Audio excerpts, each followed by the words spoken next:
Tito, unang kabanata.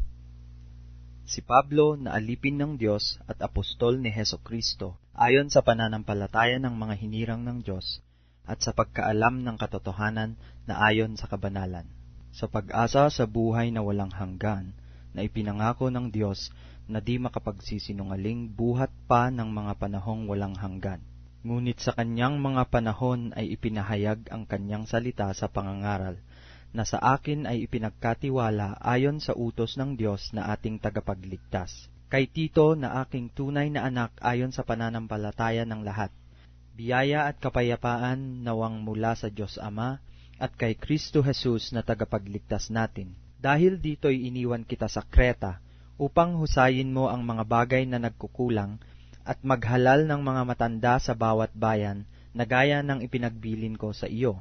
Kung ang sino man ay walang kapintasan, asawa ng isang babae lamang, na may mga anak na nagsisisampalataya, na hindi maisusumbong sa pangliligalig o suwail, sapagkat dapat na ang obispo ay walang kapintasan, palibhasa siya'y katiwala ng Diyos, hindi mapagsariling kalooban, hindi magagalitin, hindi manggugulo, hindi palaaway, hindi masakim sa mahalay na kapakinabangan, kundi mapagpatuloy, maibigin sa mabuti, mahinahon ang pag-iisip, matuwid, banal, mapagpigil, na nananangan sa tapat na salita na ayon sa turo, upang umaral ng magaling na aral, at papaniwalain ang nagsisisalangsang, sapagkat may maraming mga suwail na mapagsalita ng walang kabuluhan at mga magdaraya, lalong-lalo na yaong mga sa pagtutuli, na ang kanilang mga bibig ay nararapat matikom, mga taong nagsisipanggulo sa buong mga sangbahayan,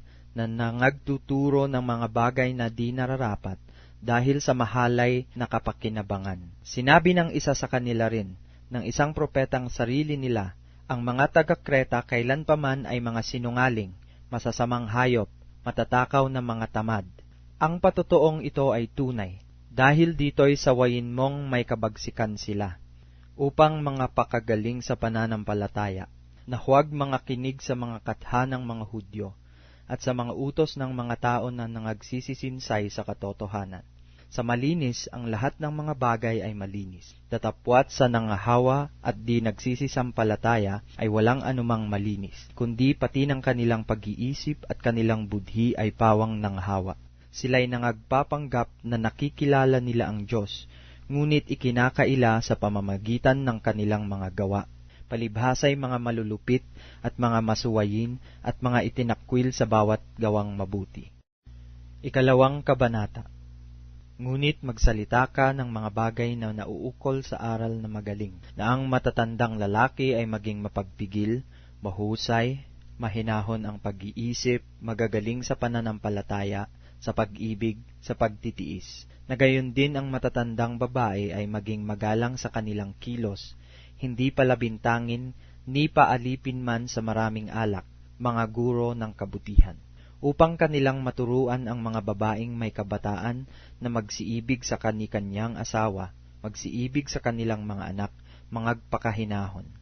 Mangagpakahinahon, mangagpakalinis, mangagpakasipag sa bahay, magagandang loob, pasakop sa kanya-kanyang asawa, upang huwag lapastanganin ang salita ng Diyos. Iaral mo rin naman sa mga bagong tao na sila'y mangagpakahinahon ng pag-iisip. Sa lahat ng mga bagay ay magpakilala kang ikaw ay isang uliran sa mabubuting gawa, at sa iyong aral ay pakilala mo ang walang kamalian ang kahusayan. Pangungusap na magaling na di mahahatulan, upang sila na nasa kabilang panig ay mahiya, nang walang anumang masamang masabi tungkol sa atin. Iaral mo sa mga alipin na sila'y pasakop sa kani-kanyang Panginoon, at kanilang kalugdan sa lahat ng mga bagay, at huwag mga masagutin. Huwag mangagdaya, kundi mangagpakita ng buong buting pagtatapat, upang pamutihan sa lahat ng mga bagay ang aral ng Diyos na ating tagapagligtas. Sapagkat napakita ang biyaya ng Diyos na may dalang kaligtasan sa lahat ng mga tao, na nagtuturo sa atin upang pagtanggi natin sa kalikuan at sa mga kahalayan ng sanglibutan, ay marapat mabuhay tayong may pagpipigil at matuwid, at banal sa panahong kasalukuyan ng sanglibutang ito. Nahintayin yaong mapalad na pag-asa at ang pagpapakita ng kaluwalhatian ng ating dakilang Diyos at tagapagligtas na si Hesukristo, na siyang nagbigay ng kanyang sarili dahil sa atin, upang tayo'y matubos niya sa lahat ng mga kasamaan, at malinis niya sa kanyang sarili ang bayang masikap sa mabubuting gawa, upang maging kanyang sariling pag-aari. Ang mga bagay na ito ay iyong salitain at iaral at isaway ng buong kapangyarihan. Sino man ay huwag humamak sa iyo. 3 Kabanata. Ipaalala mo sa kanilang pasakop sa mga pinuno, sa mga may kapangyarihan, na mga masunurin, na humanda sa bawat gawang mabuti, na huwag magsalita ng masama tungkol sa kanino man, na huwag makipagtalo, kundi mapakahinhin at magpakahinahon sa lahat ng mga tao. Sapagkat tayo rin naman ng unang panahon ay mga mangmang, mga suwail, mga nadaya, na nagsisipaglingkod sa sari-saring masamang pita at kalayawan, na nangamumuhay sa masasamang akala at kapanaghilyan, mga napupuot at tayo'y nangagkakapuutan.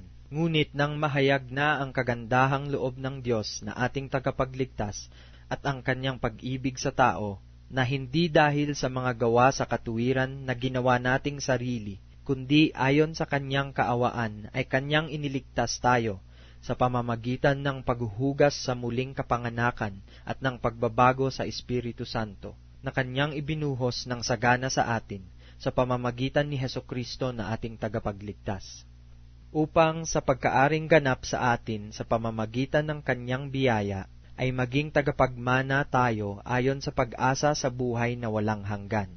Tapat ang pasabi at tungkol sa mga bagay na ito ay ninanasa kong patotohanan mong may pagkakatiwala, upang ang mga nagsisipanampalataya sa Diyos ay maging maingat na papanatilihin ang mabubuting gawa.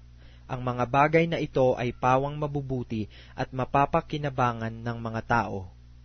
Ngunit ilagan mo ang mga hangal na usapan, at ang mga pagsasalaysay ng lahi, at ang mga pagtatalo, at pagtataltalan tungkol sa kautusan, sapagkat ang mga ito ay di pinakikinabangan at walang kabuluhan. Ang taong may maling pananampalataya, pagkatapos ng una at ikalawang pagsaway ay itakwil mo. Yamang nalalaman mo na ang gayon ay napahamak at nagkakasala at siya'y hinahatulan ng kanyang sarili.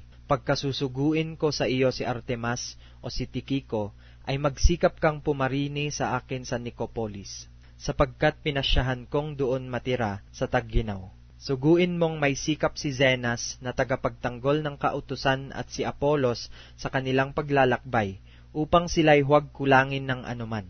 At pag-aralan din naman ng ating mga tao na manatili sa mabubuting gawa sa kagamitang kailangan, upang huwag mawalan ng bunga. Binabati ka ng lahat ng mga kasama ko. Batiin mo ang mga nagsisiibig sa atin sa pananampalataya. Biyaya ang sumainyo nawang lahat.